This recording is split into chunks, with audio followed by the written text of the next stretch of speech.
दोस्तों, क्या आपने कभी ये सोचा है कि हम अपने आप को इतना नापसंद क्यों करते हैं? हमें बार बार अपने अंदर कमियां ही क्यों देखती है? हम अपने आप को इस तरीके के निगेटिव सेल्फ टॉक क्यों सुनाते रहते हैं कि मैं अच्छा नहीं हूँ, मैं अच्छा नहीं दिखता, मैं मोटा हूँ, मैं पतला हूँ, मैं पढ़ाई में अच्छा नहीं हूँ, मैं सुंदर नहीं हूँ, मेरे चेहरे में पिंपल्स हैं, इसी कारण लोग मेरे से दूर भागते हैं, मैं इतना बुरा इंसान हूँ। लगातार हम अपने आप को एक निगेटिव सेल्फ टॉक क्यों सुनाते रहते हैं? दोस्तों, आज की इस वीडियो में हम बात करेंगे कि हम अपने आप को नापसंद क्यों करते हैं। दोस्तों, नापसंद किए जाने का साहस के बुक का ये दूसरा वीडियो है। पहले वीडियो में हमने देखा था कि दार्शनिक और युवक के बीच के कन्वर्सेशन में दार्शनिक युवक को किस तरीके से समझाता है कि उसके लाइफ का जो पास्ट ट्रॉमा है इटियोलॉजी के कारण न होकर के बल्कि ये टेलियोलॉजी या स्वदेशता के सिद्धांत से संचालित होता है। यानी कि पास्ट ट्रॉमा से आप इवॉल्व होकर ग्रोथ की तरफ जाओगे या डिक्लाइन की तरफ जाओगे, ये इस पर डिपेंड करता है कि आप उसे क्या मीनिंग देते हो। और ये इसको मीनिंग देना ये आपका सब्जेक्टिव इंटरप्रिटेशन है और ये आप पर निर्भर करता है। दोस्तों, इसी कड़ी में हम आज की इस वीडियो में समझेंगे कि हमारा अपने प्रति सेल्फ हेट का क्या कारण है, हम अपने आप को इतना घृणा की दृष्टि से क्यों देखते हैं। यही खुद का हमारे प्रति नापसंदगी हमारे रिश्तों में, हमारे कैरियर में, हमारा खुद के प्रति सेल्फ परसेप्शन में परिलक्षित होती है और ये हमारे आसपास के रिश्ते को प्रभावित करती है।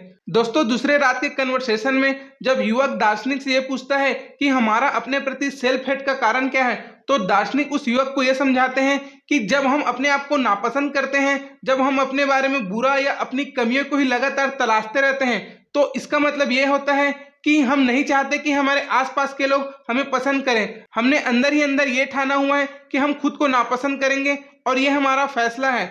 तो ऐसे में युवक चौंक जाता है और पूछता है कि आप किस तरीके की बातें कर रहे हैं? कोई अपने आप को नापसंद करने का फैसला ले सकता है? ये किस तरीके की बातें आप कर रहे हैं? तो ऐसे में दार्शनिक युवक को यह समझाते हैं कि जब कोई व्यक्ति अपने आप को नापसंद किए जाने का फैसला करता है तो वो इसलिए करता है कि वो अपने आप को रिलेशनशिप में बचाना चाहता है सेल्फ हार्म से।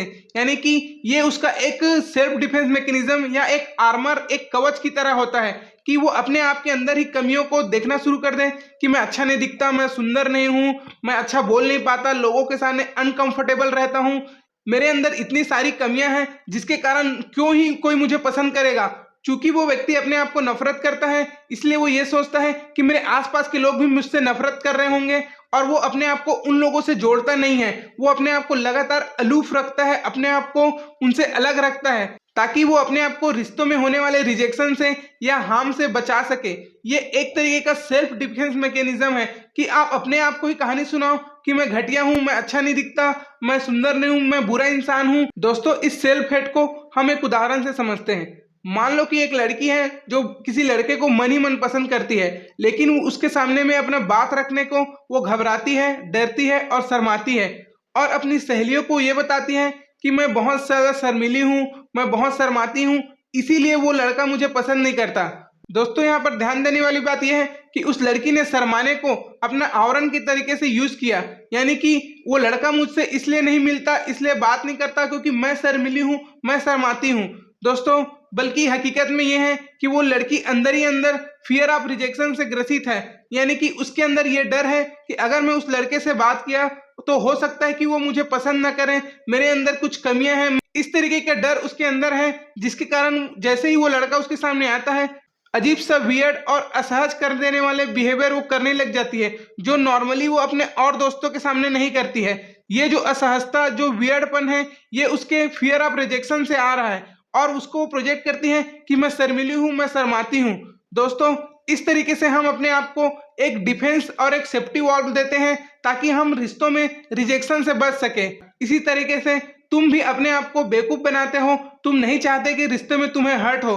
तो इसका सॉल्यूशन क्या है कि तुम अपने आप को इस तरीके से बना लो, ऐसा इंसान बना लो जो अपने आप को सेल्फ घृणा, सेल्फ लोथिंग और खुद को नापसंद करता हो और आप अपने आप को अपनी कमियों का कहानी सुनाते रहो ताकि जब आप किसी रिश्ते में जाएं और आपको ठेस पहुंचे तो आप अपने आप को ये कहानी सुना सकें कि मुझे रिश्तों में इसलिए रिजेक्शन मिला क्योंकि मैं रिस्पेक्टेबल नहीं हूं, मैं लवेबल नहीं हूं, मैं प्यार किया जाना डिजर्व नहीं करता, मेरे अंदर ये सारी कमियां हैं, इसीलिए लोग मुझे प्यार करते हैं।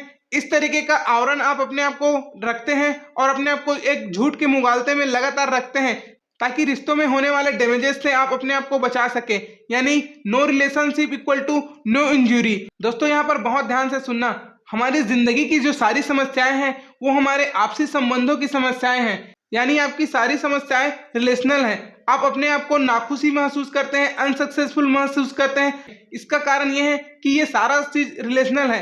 आप अपने आप को इमेजिन करो कि आप इस पूरे दुनिया में अकेले हो और कोई भी नहीं है, तब आप समझो कि क्या आप फ्रीडम हो या स्टक हो। आप समझो कि आप अनसक्सेसफुल हो या सक्सेसफुल हो। आपको कोई प्रेशर नहीं रहेगा कि मुझे सक्सेसफुल बनना है, मुझे अच्छा बनना है। आप रिश्तों में जब तक हो तब तक कंपैरिजन है, यानी तुम्हारा सारा प्रॉब्लम रिलेशनल है। तुम्हें शर्म आती है दूसरे के रेफरेंस में, तुमको डर फील होता है दूसरे के रेफरेंस में, तुम सक्सेसफुल भी होना चाहते हो तो दूसरे के नज़र में। अगर तुम अकेले हो तो तुम्हें सक्सेसफुल होने का कोई प्रेशर नहीं है।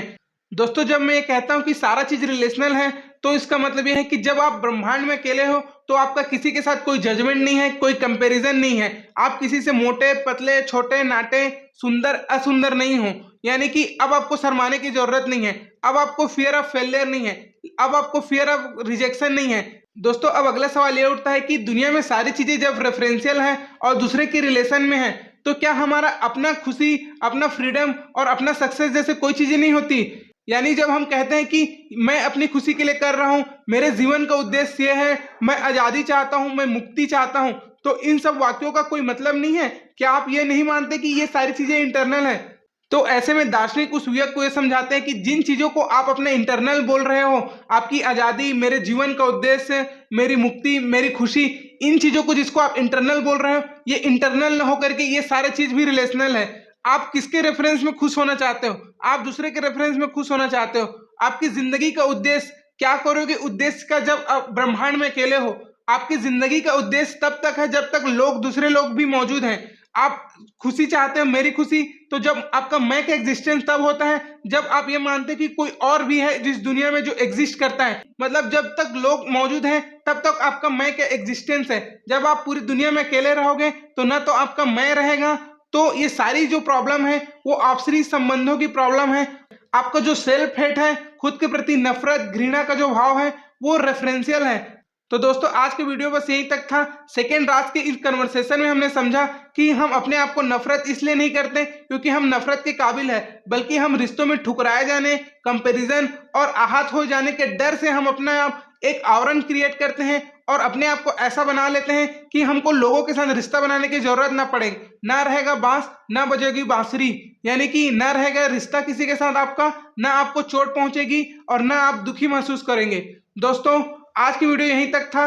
अगले वीडियो में मैं इंफीरियरिटी कॉम्प्लेक्स के बारे में बताऊंगा कि हम अपने बारे में हीन भावना क्यों महसूस करते हैं, उसके पीछे का कारण क्या है।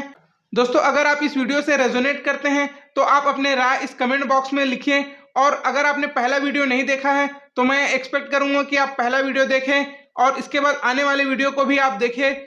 मिलते हैं अगले वीडियो में, तब तक के लिए बाय बाय, धन्यवाद।